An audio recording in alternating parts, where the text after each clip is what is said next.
अगर कोई ऑब्जेक्ट कम ऊंचाई से गिराई जाती है तो नहीं टूटती, लेकिन अगर उस ऑब्जेक्ट को ज्यादा ऊंचाई से गिराए तो टूट जाती है। क्या है इसके पीछे का कारण? अगर कोई गाड़ी स्लो चल रही है तो उसके टक्कर से उतना डैमेज नहीं होता, लेकिन अगर वही गाड़ी तेज चले तो उस समय डैमेज ज्यादा होता है। अगर हम बिस्तर से गिरते हैं तो चोट नहीं लगती, लेकिन अगर वही छत से गिर जाते हैं तो हाथ पैर टूट सकता है। क्या है आखिर इसके पीछे का कारण? क्यों कम ऊंचाई से गिरने पर फोर्स कम लग रहा है, अगर ज्यादा ऊंचाई से गिरते हैं तो फोर्स ज्यादा लग रहा है? आखिर ये फोर्स को हाइट कैसे इफेक्ट कर रही है? नमस्कार दोस्तों, मैं हूं प्रकाश सर। आज हम लोग पढ़ेंगे मोमेंटम को। मोमेंटम होता क्या है? तो किसी भी ऑब्जेक्ट के मास और वेलोसिटी का प्रोडक्ट ही क्या होता है? मोमेंटम।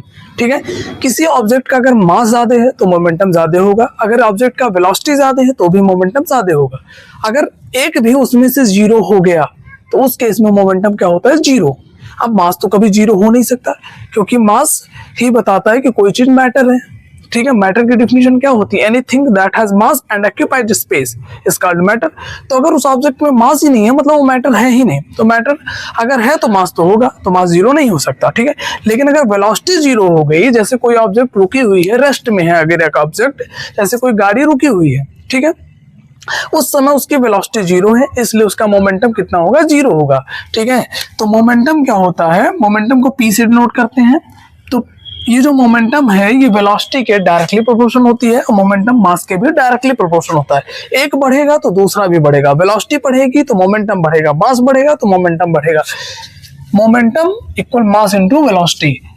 मोमेंटम को पी से डिनोट करते हैं, पी इक्वल क्या हो जाएगा? mv। इक्वल mv यानी मास इनटू वेलोसिटी क्या होता है? मोमेंटम होता है। अब आइए समझते हैं कि rate of change of momentum क्या होता है। Rate of change of momentum का मतलब हो गया कि जैसे एक गाड़ी अभी रुकी हुई है तो उसकी मोमेंटम कितनी है? जीरो है, और उसके कुछ देर बाद मान लीजिए उसको हम गाड़ी को स्टार्ट किए, मोशन में ले आए, गाड़ी चल रही है धीरे धीरे, तो उसका जाहिर सी बात है वेलोसिटी धीरे धीरे चेंज होगी। अब वेलोसिटी चेंज होगी तो मोमेंटम भी क्या होगा? चेंज होगा, क्योंकि मास और वेलोसिटी का प्रोडक्ट ही मोमेंटम है। तो जैसे जैसे उसकी वेलोसिटी चेंज होगी तो मोमेंटम भी चेंज होगा। लेकिन अगर हम यहाँ ये देखें कि मोमेंटम जो चेंज हो रहा है किस रेट से हो रहा है चेंज, मतलब कितने समय में कितना मोमेंटम चेंज हो रहा है, तो यही होता है rate of change of momentum.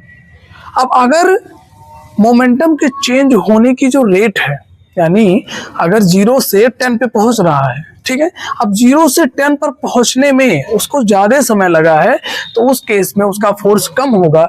लेकिन अगर 0 से 10 पर पहुंचने में बहुत कम समय लगा तो उस समय उसका फोर्स ज्यादा होगा। ऐसा क्यों होता है? एक्चुअल में rate of change of momentum ही क्या होता है? फोर्स। ठीक है, हम ये कैसे कह सकते हैं कि rate of change of momentum he force होता है? ये देखते हैं। फोर्स का फार्मूला क्या होता है? मास इनटू एक्सीलरेशन फोर्स होता है। अब यहाँ पर देखेंगे कि मान लिया एक ऑब्जेक्ट है जिसकी इनिशियल वेलोसिटी है u और फाइनल वेलोसिटी कितनी है v।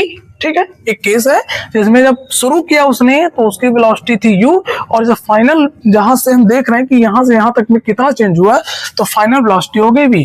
तो देखिए फार्मूला क्या होता है? mv। तो पहले हो गया mu और बाद में कितनी हो गई? mv। अब अगर हम इसको देखें कि चेंज कितना हुआ, यानी mv माइनस mu। ठीक है, यही हो गया चेंज। अब यहाँ पर देखिए mv माइनस mu। अब इसको चेंज होने में समय कितना लगा, मतलब कितने सेकंड में कितना चेंज हो रहा है। ठीक है, पर सेकंड चेंज कितना हो रहा है, पर यूनिट टाइम में कितना चेंज हुआ। जब इसको निकालेंगे तो mv minus mu upon T कर देंगे। यहाँ से देखिए हमने मास को कॉमन निकाल लिया तो v minus u upon T, और v minus u upon T यानी rate of change in velocity क्या होता है? एक्सीलरेशन, यानी ये आ गया मास इनटू एक्सीलरेशन। इसीलिए इसको कहते हैं फोर्स, क्योंकि फोर्स क्या होता है? Mass into acceleration. ठीक, अब यहाँ पर अगर हम t की वैल्यू छोटी होगी, ये t की वैल्यू छोटी होगी तो फाइनली जब डिवाइड करेंगे छोटी वैल्यू से, ठीक है, तो आंसर कितना आएगा? बड़ा आएगा। अगर वहीं पर t की वैल्यू बड़ी होगी तो हमारा फाइनल आंसर भी क्या आएगा? छोटा होगा। इसलिए अगर समय कम लग रहा है चेंज होने में, मोमेंटम के समय कम लग रहा है तो फोर्स ज्यादा होगा, अगर समय ज्यादा लग रहा है तो फोर्स कम होगा। ठीक है, यही कारण है कि जब कोई ऑब्जेक्ट कम ऊंचाई से गिरती है तो उस समय उसका मोमेंटम भी कम होता है, क्योंकि वेलोसिटी कम तो मोमेंटम कम। अब जब मोमेंटम कम है तो फोर्स भी कम लगेगा, और अगर वहीं पर कोई ऑब्जेक्ट ज्यादा ऊंचाई से गिर रही है तो उस समय उसका मोमेंटम भी ज्यादा होगा। ठीक है, मोमेंटम जब ज्यादा है तो उसमें उसका फोर्स भी ज्यादा लगेगा। ठीक है, अब बात करते हैं जब गाड़ियां टकराती हैं। जैसे गाड़ी किसी ऑब्जेक्ट से टकरा गई, जैसे मान लीजिए एक गाड़ी है दूसरी बड़ी गाड़ी से टकरा गई, तो जब दो गाड़ियां टकरा रही हैं तो टकराते उसका मोमेंटम तुरंत जीरो हो गया। जैसे गाड़ी का टक्कर हुआ, टक्कर होते ही मोमेंटम तुरंत क्या हो गया, जीरो हो गया। अगर मान लीजिए कोई बड़ा ऑब्जेक्ट है, उससे टकराते ही जैसे टकराया, अब वो अपनी जगह से हिला नहीं और ये गए धड़ाक से उससे लड़े, और जैसे ये लड़े इनका मोमेंटम तुरंत जीरो। अब वेलोसिटी बहुत ज्यादा थी और मोमेंटम, जब वेलोसिटी ज्यादा है तो मोमेंटम भी ज्यादा होगी। अब हाई मोमेंटम पे हैं और ला करके ठोकते ही तुरंत जीरो हो गया, तो उस समय फोर्स बहुत तगड़ा लगेगा, इसलिए डैमेज ज्यादा होगा। अब अगर वहीं पर स्पीड कम होती, स्पीड कम होगी तो मोमेंटम भी कम होगा, जब मोमेंटम कम होगा तो आकर टक्कर जब होगी तो उसमें फोर्स भी कम लगेगा, जिससे डैमेज कम होता है। यही कारण है कि कोई भी चीज जब टकराती है तो डैमेज कम और ज्यादा क्यों होता है। कोई स्लो है तो कम डैमेज होता है, तेज है तो ज्यादा डैमेज होता है। इसीलिए बोला जाता है कि गाड़ी को बहुत तेज मत चलाइए, बहुत तेज चलाने से अगर एक्सीडेंट होता है तो हमें भी बहुत ज्यादा इंजरी आ सकती है, गाड़ी भी बहुत ज्यादा डैमेज हो सकता है। ठीक है, अगर आपको ये चीज समझ में आ गई है तो आगे से सावधान रहिएगा। Thank you.